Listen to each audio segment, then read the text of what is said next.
Hello, my name is Robert Bacon, and today I will be speaking to you about the different components of custom framing. While it can be expensive, the benefits of custom framing may be worth the extra money, depending on your art and what you want to do with it. The first thing to consider then is, what kind of art are we trying to frame? We call this qualifying the art. By qualifying the art, we determine if custom framing is the best option in terms of size, material, and availability of pre-made frames. We do so by asking a few simple questions.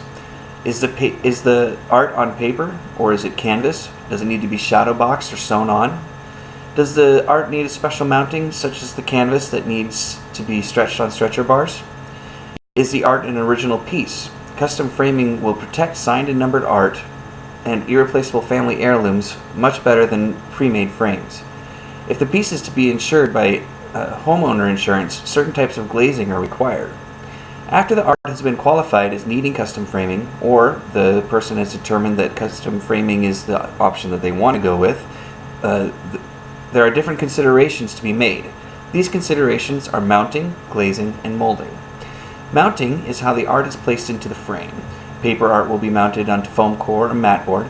Fabric art will be sewn or pinned to foam core or mat board, and object art, such as a butterfly shadow box, may require glues or adhesives to mount them to the mat board inside the frame. Glazing is the protective cover for the art, and often this is glass or acrylic. Glazing is important for keeping the art contained within the frame and for eliminating environmental pollutants. Glass is durable and comes in a variety of options.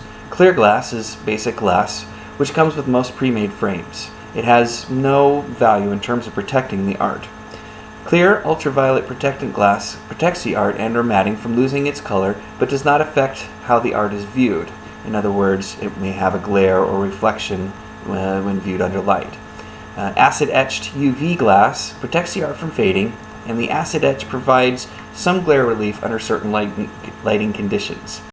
Museum non-glare UV glass protects both art and allows most light to transfer through the glass, which means that the art is more clearly visible without glare or color loss. Acrylic is typically a non-breakable glazing option. Clear acrylic is a basic, thin sheet of plastic with no value in terms of protecting the art from fading. Conservation clear acrylic has been chemically treated to protect artwork from UV radiation. Museum acrylic has been chemically treated to protect the artwork from UV and is treated to resist scratching and makes it static proof. Certain types of art do not need glazing, such as stretched canvases. They actually need air to pass through them, so by putting glazing directly on top of it may actually damage the art. The molding is the body of the frame, and most custom frame shops have a wide variety or selection to choose from. Metal frames typically offer the least amount of protection, but the highest weight to cost ratio. In other words, a thin metal frame can hold a lot more weight than a thin wood frame. Wood frames are more standard and provide more protection for the art from environmental pollutants.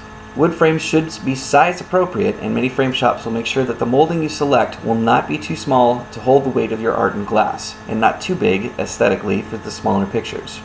Specialty frames may be necessary for certain types of art. As I alluded to before, canvases have to be stretched on stretcher bars, which is kind of a frame underneath the canvas that holds it taut and allows air to pass through it. Shadow box frames are deeper and can hold objects further away from the glazing. The final thing to consider would be the aesthetic options. These include matting, liners, and fillets. Mats are good for accentuating colors, but serve a functional purpose as well. You actually need 2 mats thickness to keep art far enough away from glass that no moisture gets through. The human eye, though, prefers seeing things in odd numbers, so while visually 1 looks better than 2, 3 is kind of the optimum for giving you the color pop and the depth away from the glass that you need to keep the art safe.